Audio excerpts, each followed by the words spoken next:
அக்கா, இப்ப இந்தியா முழுக்க பரபரப்பா பேசக்கூடிய ஒரு விஷயம். குறிப்பா தென் தமிழகம். அதுவும் முக்கியமா தமிழ்நாட்டுல இதோட வீரியம் அதிகமாவே இருக்கு. கருப்பு கொடி ஏந்தி போராடுற அளவுக்கு ஒரு விஷயம் நடந்திருக்குன்னா, இப்ப டீலிமிட்டேஷன்.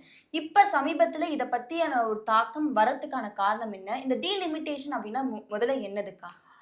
ரொம்ப முக்கியமான விஷயம். இன்னைக்கு இருக்க காலகட்டத்தில டீலிமிட்டேஷன் அப்படின்றத என்னன்னு தெரிஞ்சுக்காம நம்ம நகர்ந்து முடியாது. அது நமக்கு நம்ம தமிழ்நாட்டினுடைய மிகப்பெரிய பாதிப்பு அப்படின்றத நம்ம புரிஞ்சுக்கணும்.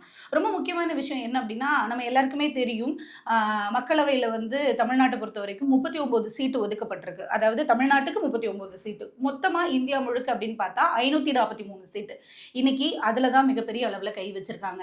இந்த டீலிமிட்டேஷன் அப்படின்றது என்ன அப்படின்னா, தொகுதி மறுசீரமைப்பு. இது ரொம்ப ரொம்ப முக்கியமா பேசப்படுது. அது வெறும் இன்னைக்கு நேத்து நடந்த விஷயம் இல்ல. கிட்டத்தட்ட 50 வருடங்களுக்கு முன்னாடியே இந்த பிரச்சனை பேசப்பட்டிருக்கு. அதுக்கு ஒரு முடிவுகளும் எடுக்கப்பட்டிருக்கு. என்ன காரணம் அப்டின்னா, மக்கள் தொகை கணக்கெடுப்ப வச்சு ஒரு மாநிலத்தில இருக்கக்கூடிய மக்களுடைய மக்களவை உறுப்பினர தேர்ந்தெடுக்கிறது அப்படின்றது நடைமுறைப்படுத்தப்பட்டுச்சு. அதுல குறிப்பா மக்கள் தொகை அடிப்படையில இந்தந்த இடத்துலருந்து இத்தன சீட்ஸ் குடுக்குறோம். இந்தந்த மாநிலங்களுக்கு இத்தன சீட்ஸ் குடுக்குறோம் அப்படின்ற வரையறைய கொண்டு வந்தாங்க. அதுல நெறைய முரண்பாடுகள் இருந்தது. அதுல குறிப்பா 1961ல எடுக்கப்பட்ட கணக்கெடுப்பு, அதே மாரி அதுக்கு அடுத்து நடந்த கணக்கெடுப்புன்னு சொல்லி நெறைய பிரச்சனைகள் வந்து அதுல இருந்தது. இந்த நேரத்துல தான் வந்து 1971ல மக்கள் தொகை கணக்கெடுப்பு வச்சு நாம வந்து தொகுதி மறுசீரமைப்பு, அதாவது ஒட்டுமொத்த இந்தியாவுல இருக்கக்கூடிய மாநிலங்கள்லயும் தொகுதி மறுசீரமைப்பு நடத்தணும் அப்படின்ற ஒரு விவாதம் வருது. மக்களவைக்குள்ள வரும்போது 1976ல ஒரு முக்கியமான முடிவுகளுக்கு வராங்க. என்ன முடிவு அப்படின்னா, ஒவ்வொரு மாநிலங்கள்லயும் தொகுதிகள் அடிப்படையில மக்கள் தொகை கணக்கெடுப்ப வச்சு ஒரு சீட்ஸ் நம்ம வந்து அலோகேட் பண்றோம், மாத்திக்கிட்டே இருக்கோம் அப்படின்னா, அது மிகப்பெரிய பாதிப்பை ஏற்படுத்தும். அதனால என்ன பண்ணலாம் அப்படின்னா, இந்திரா காந்தி இருந்த அந்த பீரியட்ல வந்து ஒரு 25 இயர்ஸ்க்கு வந்து டீலிமிட்டேஷன் அப்படின்ற அந்த பில்ல வந்து ஃப்ரீஸ் பண்ணி வைக்கிறாங்க.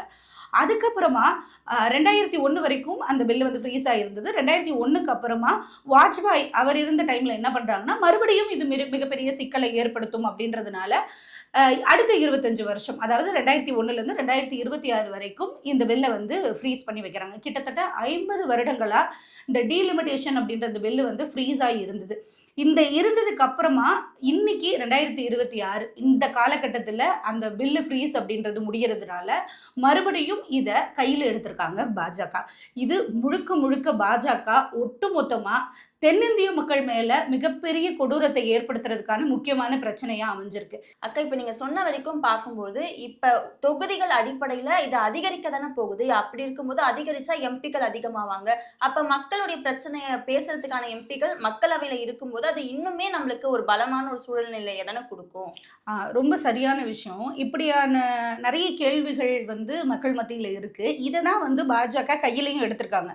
543ன்னு இருந்த சீட்ட வந்து நாங்க 800க்கு மேல ஏத்துறோம் அப்படின்னும்போது, அப்ப நெறைய எம்பிக்கள் அங்க போவாங்க. ஒவ்வொரு மாநிலங்கள்லயும் இருக்கக்கூடிய எம்பிக்களினுடைய சீட்ஸ் வந்து அதிகமாகும். அப்போ ஒவ்வொரு மாநிலத்துக்கும் அது நெறைய பெனிஃபிட்டா வந்து அமையும் அப்படின்றத தான் பாஜக கையில எடுத்து புரொபகண்டா பண்ணிட்டு இருக்காங்க.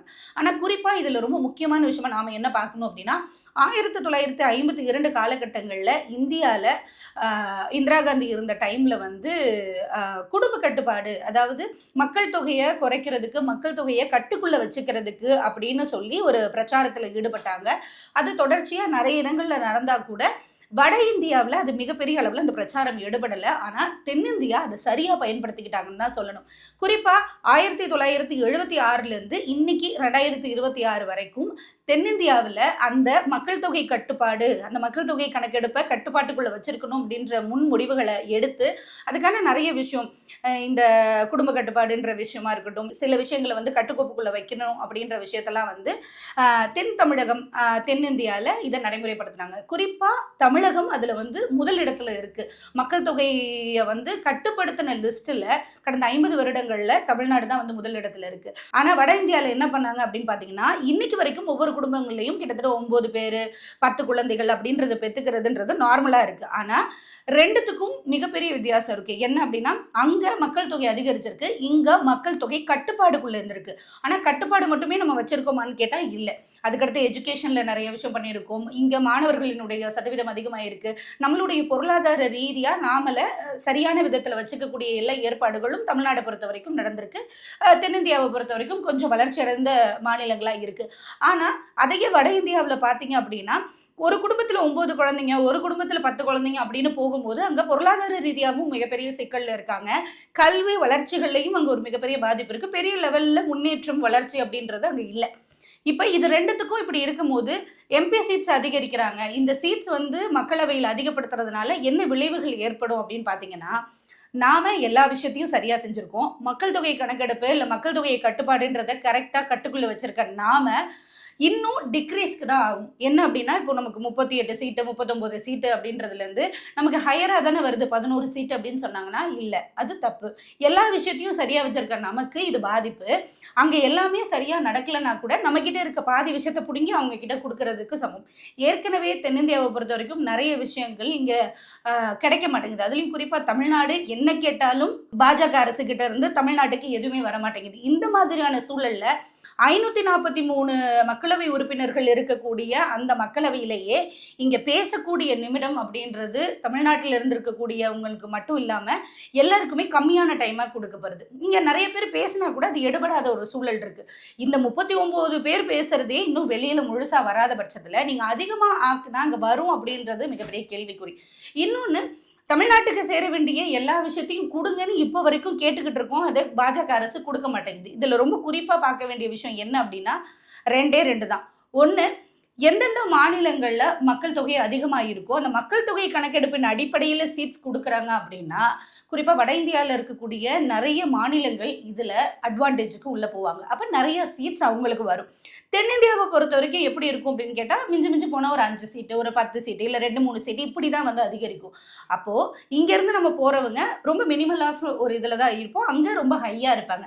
இப்போ சென்ட்ரல் கவர்மெண்ட் ஒரு டிசிஷன் எடுக்கிறாங்க. நமக்கு ஏற்கனவே தெரியும் 543 சீட்டில் மெஜாரிட்டி ஆஃப் இப்போ 272 ஆர் 273 இருந்தாலே வந்து சென்ட்ரலில் வந்து ஆட்சி அமைக்க முடியும்.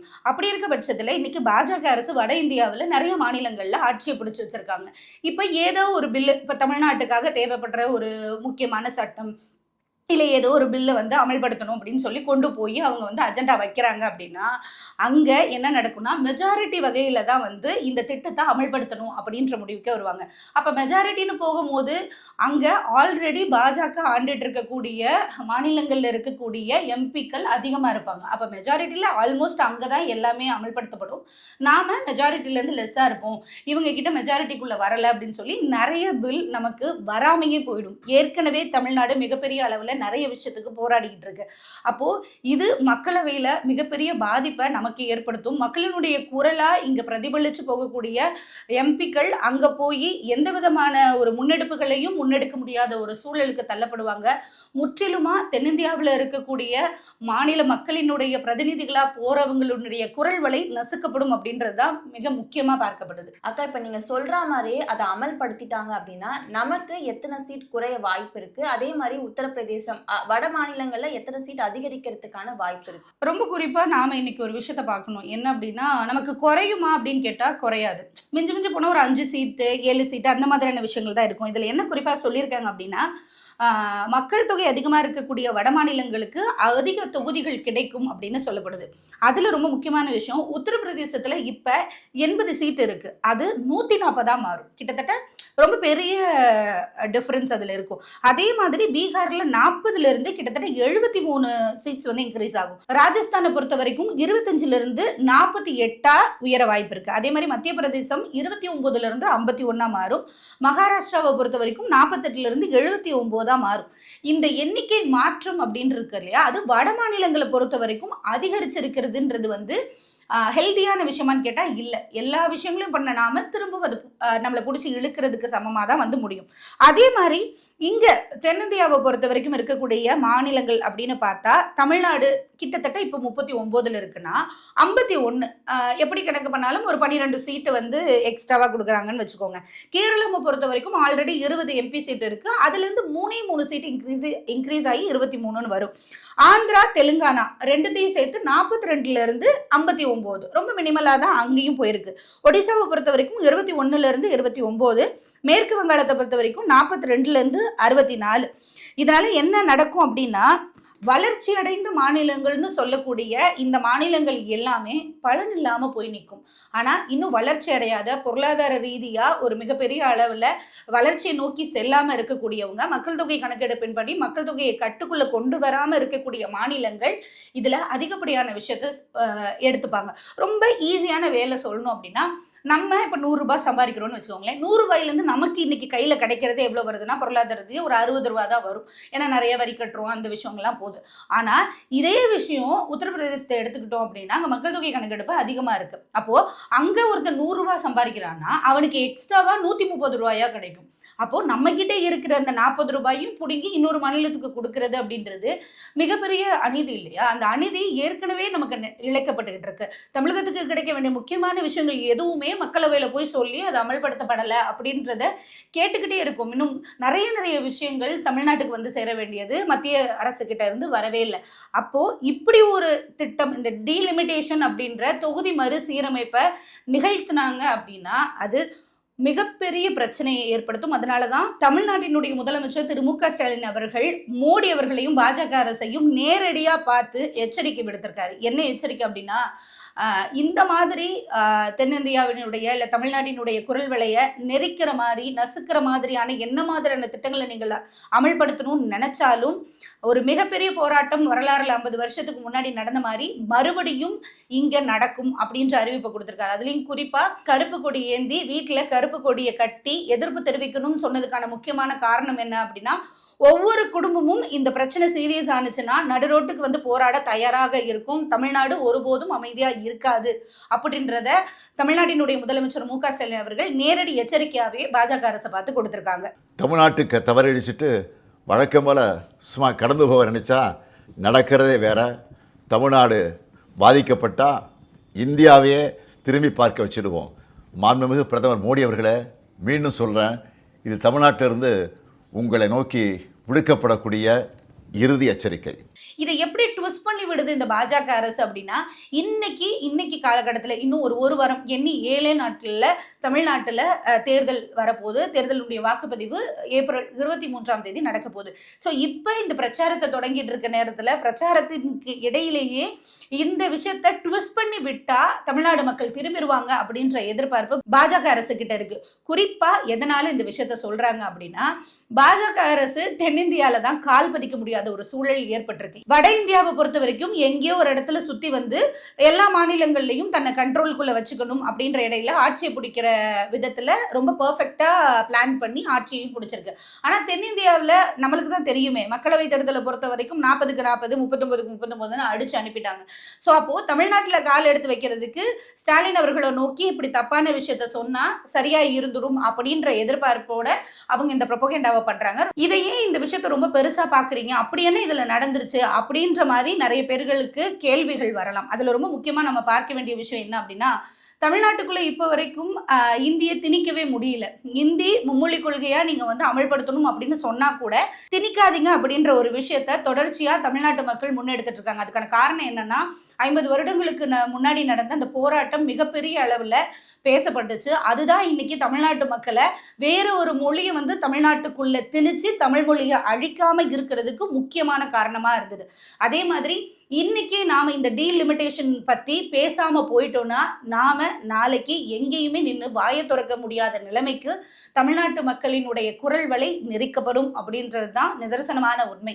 இத ஒரு முறைக்கு 2 முறை அந்த அமெண்ட்மெண்ட் பில்லை எடுத்து பாருங்க. டீலிமிட்டேஷன்ஸ் என்னென்ன சொல்லுதுன்றதை நம்ம தெரிஞ்சுக்க வேண்டிய தேவையும் அவசியமும் இங்க இருக்கு. இன்னைக்கு இதை நம்ம சாதாரணமா கடந்து போயிட்டா ஏற்கனவே தென்னிந்தியாவுக்கு கிடைக்க வேண்டிய நிறைய பெனிஃபிட்ஸ் எப்படி நிறுத்தி வைக்கப்பட்டிருக்கோ அதே மாதிரி அடுத்ததா நம்ம தமிழ்நாட்டினுடைய வளர்ச்சிக்காகவோ இல்லை நம்மளுடைய மாநிலத்தினுடைய வளர்ச்சிக்காகவோ ஏதோ ஒரு விஷயத்தை முன்னெடுக்கிறோம் அப்படின்னா அங்க அந்த குரல் வலை நசுக்கப்படும். அதற்கு ஒரு முக்கிய உதாரணமா முக்கிய காரணமா யார் இருப்பா அப்படின்னு கேட்டீங்கன்னா, இன்னைக்கு இருக்க காலகட்டத்தில் சென்ட்ரல் கவர்மெண்ட்ல இருக்க பாஜக அரசு தான் இருக்கு. அப்போ எல்லா மக்களும் இதை பேசணும்.